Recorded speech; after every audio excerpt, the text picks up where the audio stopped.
Olá a todos. Para aqueles que não me conhecem, eu sou a Carolina Pimentel, professora da Escola Paulista de Medicina, e eu gostaria inicialmente de agradecer ao convite da minha querida Elze para proferir hoje para vocês a palestra sobre rastreamento de neoplasias na colangite esclerosante primária.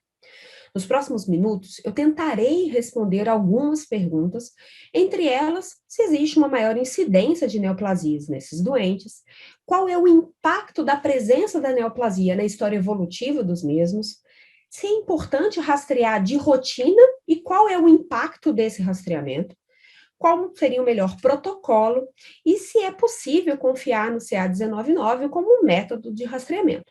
Por último, eu vou falar brevemente do rastreamento de outros tumores não colangiocarcinoma na CEP. Todos conhecem que o curso clínico da CEP é muito variado, vindo desde quadros de colestase crônica até pacientes que evoluem para insuficiência hepática crônica com a cirrose. É muito comum episódios de estenoses dominantes precipitarem a apresentação clínica de colangite bacteriana. Mas, sem dúvida nenhuma, a neoplasia permeia todo o curso da doença. E a sua importância se dá ao fato de que 40 a 50% da mortalidade desses doentes é secundária à neoplasia. Sem dúvida nenhuma, o colangiocarcinoma é o principal tumor, com uma incidência acumulada de 20% no decorrer da vida, com um aumento em alguns trabalhos de 400 a 1.500 vezes mais risco que a população normal. O câncer de vesícula também tem uma incidência aumentada de 1 a 3,5%, com 10 vezes mais risco na população em geral. O câncer coloretal, em especial naquele grupo associado à doença inflamatória intestinal, tem uma incidência que chega até 30%, com 10 vezes mais risco que a população em geral, e também mais risco que aqueles pacientes apenas com retocolite ulcerativa. O hepatocarcinoma, falaremos mais adiante, tem uma incidência considerada baixa em pacientes com CEP. Diante desses dados, seria muito lógico imaginar que se os pacientes com CEP têm maior incidência de neoplasia, por raciocínio lógico, eles deveriam ser realizadas técnicas de rastreamento de rotina. Contudo, essa lógica, ela se contrapõe a algumas considerações, pelo fato de, por exemplo, a CEP ser uma doença rara, e há poucos estudos que definem melhor o risco e as estratégias de rastreamento. Os preditores da doença não são claros e medidas preventivas também não são comprovadas, colocando o rastreamento em xeque até por questões éticas. Vamos rastrear, mas não podemos prevenir e muitas vezes não temos como tratar. Existem incertezas sobre a forma do rastreamento, como realizá-lo, até porque temos métodos de imagem ou caros demais ou com baixíssima sensibilidade. E por último, os métodos não invasivos tão desejados têm poucos estudos e ainda são não úteis isoladamente. Eu vou abordar 4 grandes grupos de neoplasia, começando com o colangiocarcinoma, que tem uma incidência anual de 0,5% a 1,5%, mas que tem uma característica interessante. Ele predomina nos primeiros anos o seu diagnóstico, em especial nos 3 primeiros anos e ainda mais no primeiro ano, muitas vezes como a primeira manifestação da doença no critério de uma estenose dominante. Qual que é o impacto dessa neoplasia na história da CEP? É muito interessante esse trabalho, publicado pelo grupo do Takakura em 2016, que mostra que, com o passar das décadas, como os senhores podem observar, o diagnóstico de colangiocarcinoma nesses pacientes, ele não mudou, né? 12, 15, 16, 15%, mostrando que apesar de todo o aumento de técnicas diagnósticas, melhor acompanhamento, o impacto da doença não mudou, o que difere, por exemplo, das repercussões de complicações relacionadas à CEP, como colangite bacteriana, que vem progressivamente reduzindo. E também da indicação de transplante hepático, que vem aumentando, não só pela doença hepática crônica, mas também como uma ferramenta terapêutica para pacientes com subgrupos específicos do colangiocarcinoma.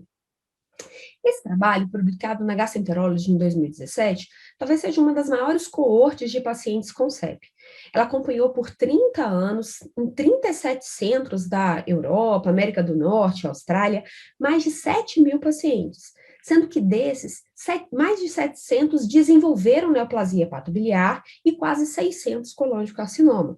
O colangio foi responsável por 8% em média da incidência global e 80% de todas as neoplasias hepatobiliares. Predominou em homens com idades mais avançadas, acima de 60, 50 anos. E uma característica interessante, pacientes com sepse de grandes ductos tinham significativamente maior incidência do tumor, assim como aqueles que estavam associados a retocolite ou colite indeterminada, em contraponto àqueles sem doença inflamatória intestinal ou a doença de Crohn. Os preditores do colangio, eles não são bem estabelecidos, mas alguns possíveis fatores de risco são levantados, como a duração da doença inflamatória, a história de displasia colônica, a idade e CEP de grandes ductos, talvez sendo este o grupo que melhor se beneficiaria de um rastreamento de rotina. Fatores protetores ainda são muito discutíveis, como a presença de Crohn e até mesmo a cirrose, como um espectro diferente da evolução da doença. É importante rastrear o colangio? Tudo indica que sim. É um tumor de altíssima incidência e com alta mortalidade. Mais de 80% dos pacientes morrem no primeiro ano pós-diagnóstico porque esses tumores são diagnosticados de forma mais avançada, onde tratamentos curativos não são mais possíveis. E por esse motivo, a ideia de se rastrear e identificar tumores mais precoces aumentaria a chance de levar esses pacientes para tratamentos como ressecção e transplante com potencial de cura. Vale a pena rastrear? Esse é um trabalho interessante publicado na Hepatology em 2018, onde eles acompanharam uma coorte de 95 a 2015 com 800 pacientes de CEP. E tivemos cerca de 80 casos de neoplasia, e comparando o grupo que foi submetido a rastreamento de rotina e aqueles que não tiveram rastreamento rotineiro, houve um aumento significativo na mortalidade do primeiro grupo, sugerindo que o rastreamento é interessante de uma maneira geral nas neoplasias hepatobiliares. Quando a gente olha especificamente o colangiocarcinoma, o grupo do colangio extrahepático manteve esse benefício com diferença estatística, o que não aconteceu no colangio intrahepático. Qual seria, então, a melhor forma de rastrear esses doentes? Não tem consenso, né? Não existe consenso nem dos trabalhos, nem dos guidelines internacionais. O que se sabe é que a base do rastreamento está nos exames de imagem. Mas temos um problema. Como os senhores podem observar, a sensibilidade varia muito entre os métodos. Temos desde métodos de fácil disponibilização e baixo custo, mas baixíssima sensibilidade, e métodos com melhor sensibilidade, como a ressonância e a CPRE, mais caros ou muito invasivos. O que a gente sabe é que, ao associar a esses métodos de imagem marcadores tumorais como o CA199, aumentamos a sensibilidade sem melhorar muito a especificidade, o que coloca aí possivelmente a indicação do CA199 de rotina. A ressonância com a colangio é um método de escolha, mas muito cuidado, por ser caro, nem sempre tão disponível para se colocar como uma orientação de saúde pública. O intervalo sugerido é anual e deve-se atentar ao fato de que a ausência de estenose dominante não exclui o diagnóstico. O ultrassom, por sua vez, tem baixa sensibilidade, fácil acesso, mas baixíssima sensibilidade, reservando mais o seu potencial de uso para o rastreamento da neoplasia de vesícula e do hepatocarcinoma. A CPRE, hoje em dia, por ser um exame caro e invasivo, fica reservada para o grupo que tem lesões suspeitas, e aí sim para coleta de material citológico ou tecidual, através de biópsia. A citologia, por meio do escovado dessas lesões, tem uma sensibilidade muito baixa, né, com cerca de 43% em alguns trabalhos, o que sugere, em alguns estudos, a associação da citologia à utilização do método de Fish, que é a hibridização in situ fluorescente, para, na busca, né, de material cromossômico, aumentar a sensibilidade na identificação de células malignas. Mas ainda tem pouco trabalho e isso precisa ser melhor estudado para orientar a sua utilização rotineira. Métodos de visualização direta, como a colangioscopia, tem um potencial de uso, mas ainda não são estabelecidos na CEP. A grande maioria dos trabalhos envolvem abordagem de litíase biliar. Alguns trabalhos, como esse do Arnello, de 2015, mostra que ele tem uma boa performance para avaliar essas regiões com difícil acesso por outros métodos, com caracterizações interessantes, podendo classificar as estenoses em baixa atividade, alta atividade, ou até mesmo com lesões malignas. Mas ainda precisamos de mais estudos. E o CA199? Ele é um glicopeptídeo expresso por célula cancerígena e, sem dúvida, o maior marcador relacionado ao colangiocarcinoma.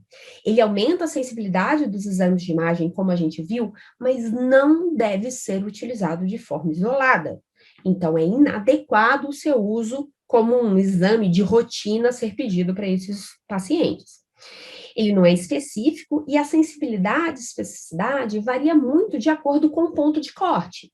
E temos situações diversas que podem gerar falsos positivos, como pacientes com colestase, pacientes com colangite e falsos negativos.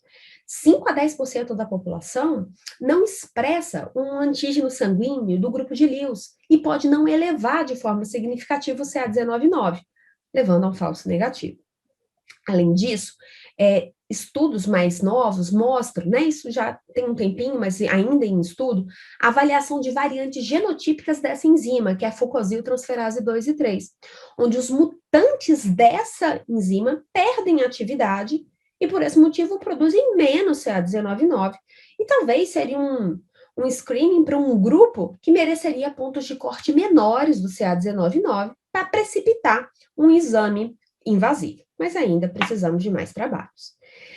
Vários protocolos de rastreamento, acho que isso vale a pena discutirmos no momento das perguntas, mas a maioria deles acaba por sugerir o ultrassom associado ao CA199 como uma primeira abordagem, sequencialmente indicada a ressonância e em lesões suspeitas, aí sim a CPRE com biópsia ou citologia.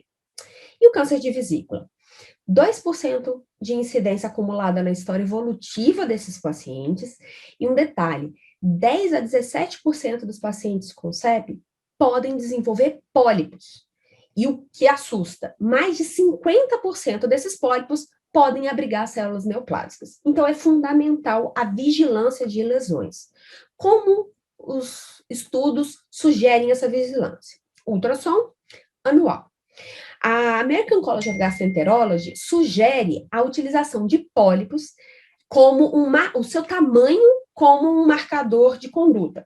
Menores do que 8 milímetros poderiam ser feitos apenas acompanhamento. E mais de 8 milímetros, a colestectomia deveria ser indicada. Isso não é unânime, até que o consenso europeu e americano indicam colecistectomia para o surgimento de qualquer lesão polipóide na vesícula, o que deixa a gente um pouco inseguro, uma vez que existe um risco elevado de complicações da colecistectomia em pacientes com CEP, pode chegar até 40%. Então, essa indicação ela deve ser individualizada. E o câncer de colo? Todos os senhores sabem que existe uma alta relação entre doença inflamatória intestinal, que ocorre em 70% a 80% dos pacientes com CEP. E o risco da neoplasia de cólon vai aumentar, de acordo com a presença da doença inflamatória, a extensão, o tempo dessa associação e naqueles pacientes com CEP de grandes ductos. Vários trabalhos mostraram já esse aumento de risco, em especial da associação CEP com retocolite, aumentando aí quase em 10 vezes o risco em relação à população em geral, como mostra essa meta-análise publicada em 2012. A doença inflamatória no paciente com CEP, ela é diferente. E por ser diferente, ela merece nossa atenção.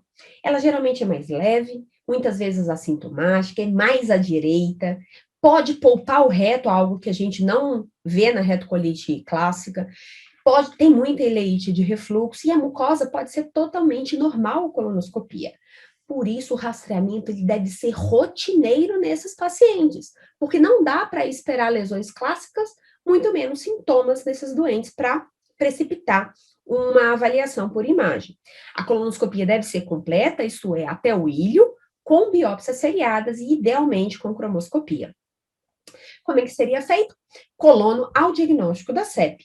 E uma vez identificada a doença inflamatória, a colonoscopia seria provida de forma anual, com biópsias seriadas nos 4 quadrantes a cada 10 centímetros, o que dá mais ou menos umas 32 biópsias por exame, e de preferência associada à cromoscopia. Na ausência de doença inflamatória, a colonoscopia poderia ser feita a cada 3, 5 minutos ou na presença de sintomas.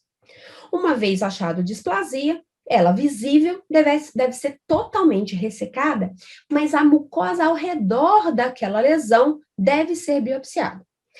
Se a ressecção foi incompleta, não for possível ou foi identificada displasia ao redor da mucosa, deve ser indicada a proctocolectomia.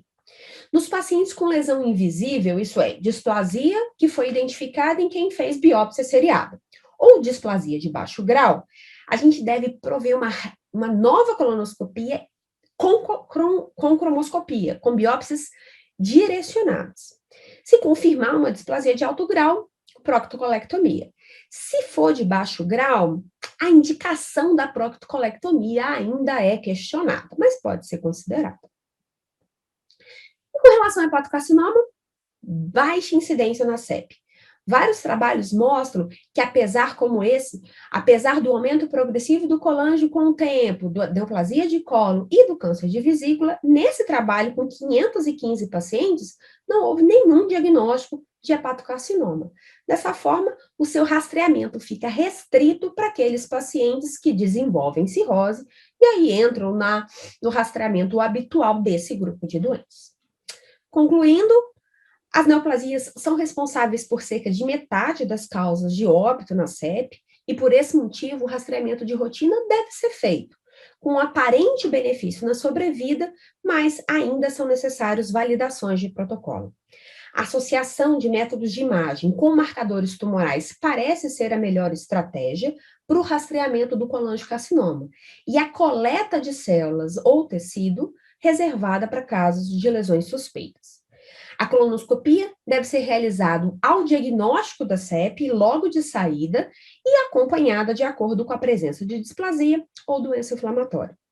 O ultrassom parece ter uma melhor performance no rastreamento da neoplasia de vesícula e hepatocarcinoma, mas alguns sugerem o seu uso também para o colangiocarcinoma como primeira medida. E, por último, marcadores não invasivos e exames endoscópicos de visualização direta para o colangio são promissores, mas ainda precisam de mais estudos. Agradeço muito o convite e fico à disposição para próximas perguntas. Obrigada.